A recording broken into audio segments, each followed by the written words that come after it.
வணக்கம் வியூவர்ஸ், இன்றைக்கி நம்ம கருவேப்பிலை பொடி எப்படி செய்யலான்னு பார்க்கலாம். தேவையான பொருட்கள்: கருவேப்பிலை நான் ஒரு 2 கைப்பிடி அளவு எடுத்து வச்சுருக்கேன். 1 கப்பு உளுந்து, 1 கப்பு கடலைப்பருப்பு எடுத்திருக்கேன். ஒரு 20 வரமிளகா எடுத்திருக்கேன். கொஞ்சம் பெருங்காயம், கல்லுப்பு, அவ்வளோதாங்க தேவையான பொருட்கள். ஃபஸ்ட்டு ஒரு கடாயை வச்சுட்டு அதில் கருவேப்பிலையை நம்ம நல்லா வறுத்துக்கலாம். கருவேப்பிலையை வறுத்தும் எடுத்துக்கலாம், இல்லைன்னா வெயிலில் காய வச்சு நம்ம எடுத்துக்கலாம். அந்த மாய்ஸ்சர் போகிற அளவுக்கு அதை நல்லா ஃப்ரை பண்ணிக்கணும். எண்ணெயெலாம் விட வேண்டாம், வெறுமனமே அப்படியே ஃப்ரை பண்ணால் போதும். அதில் இந்த கிறிஸ்பினஸ் வர அளவுக்கு நம்ம வறுத்துக்கிட்டே இருக்கணும்.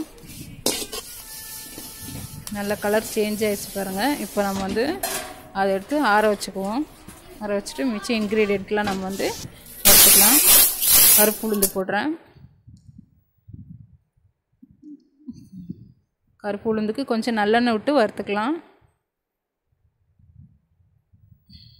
1 ஸ்பூன் விட்டால் போதும். உளுந்து நல்லா வறுப்பட்டுருச்சு.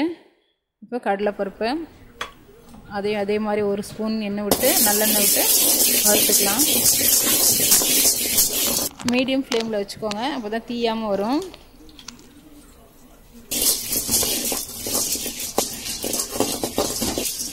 கடலைப்பருப்பு நல்லா வறுப்பட்டுருச்சு, அதையும் எடுத்துடலாம்.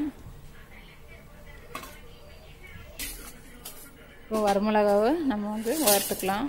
இதுக்கு ஆயில் விட வேண்டியதில்லை, லைட்டாக வறுத்தா போதும். அப்படியே நான் ஒரு 20 மிளகாய் எடுத்திருக்கேன். உங்களுக்கு காரம் எப்படி வேணுமோ அந்தளவுக்கு போட்டுக்கோங்க. கொஞ்சம் பெருங்காயம், கட்டி பெருங்காயம் இருக்குது, அதனால் அதை பொரிச்சிட்டு போட போகிறேன். தூளாக இருந்தால் நீங்கள் அப்படியே மிக்ஸ் பண்ணிக்கலாம். கட்டி பெருங்காயன்றதில் கொஞ்சம் எண்ணெய் விட்டு அதை பொரித்து எடுத்துக்கிறோம், அப்போ தான் அது வறுபடும். பெருங்காயம் நல்லா பொரிஞ்சிருச்சு, எடுத்துக்கலாம். அதோட கல்லுப்பையும் சேர்த்து வச்சுக்கலாம். எல்லாத்தையும் ஆற வச்சுட்டு மிக்சியில் நல்லா நம்ம எல்லாத்தையும் ஒன்று சேர எல்லாத்தையும் கொஞ்சம் கொஞ்சம் போட்டு நல்லா அரைச்சிக்கலாம்.